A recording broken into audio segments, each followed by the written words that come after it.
Our next guest is a tour guide in Tel Aviv who witnessed yesterday's attack and has seen the city go from holiday to horror story. Robby Berman joins us right now. Robby, first off, are you safe?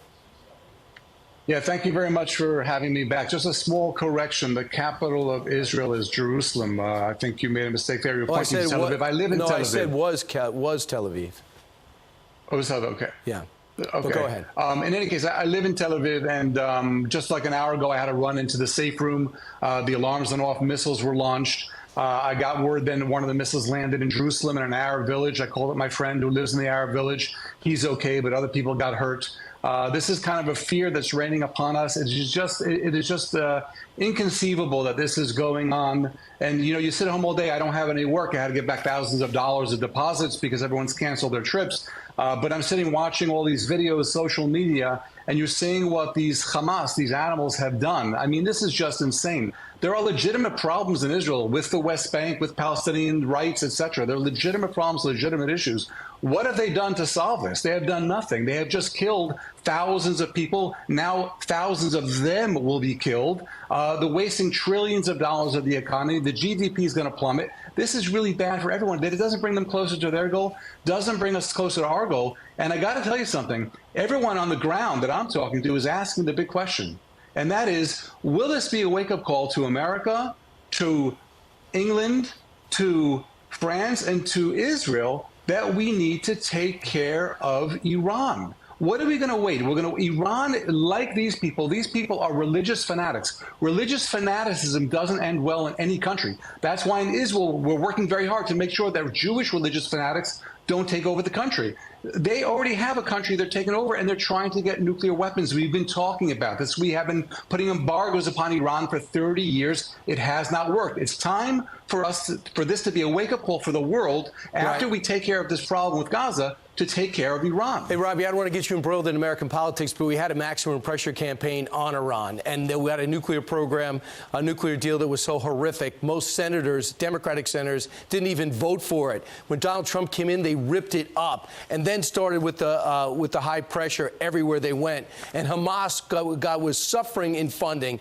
Hezbollah is suffering in funding. A lot of the terror groups in Syria were being starved out because Iran did not have the funds. That is all changed, and they are actually involved, if you believe the Wall Street Journal, of plotting and planning what you're experiencing right now. Do you think it's abundantly clear to those nations that you just named?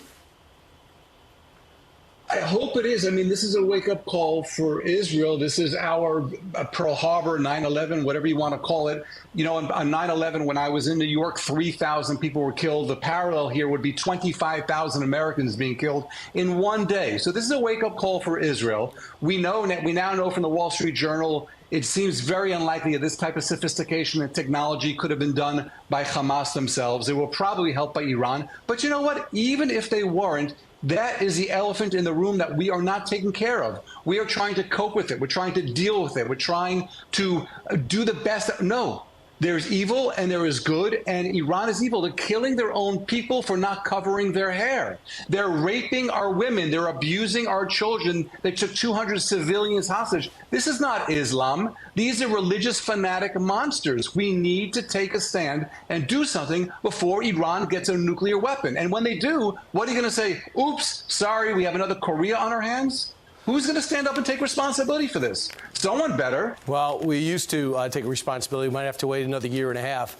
We'll have to see. First off, just last real quick, are you getting communication from your government, local and federal, about what to do next and how to handle this? Has the communication to the Israeli people been good? I got to tell you something. There is such chaos here. My good friends Mark and Debbie and Ronana are waiting to bury their son, who was killed as a brave soldier defending the country on the southern border.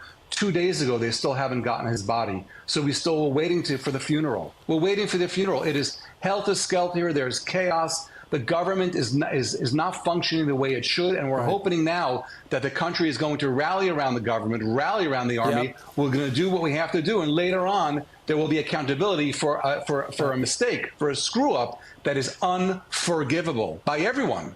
I hear you, but you do have a guy the most experienced in Israeli history at the helm, who knows is not afraid to get tough. But the buck stops with him, and he is responsible. And there will be an inquiry, there will be a commission, and someone will have to be held accountable for one of the worst tragedies since the Yom Kippur War. Where I think in the whole Lebanese war, only 670 soldiers were killed over a one-year period. Here we had 700, 800 people killed in one day, and it's not even over yet. I hear you. Absolutely. But he's the right guy in charge in terms of putting the hammer down.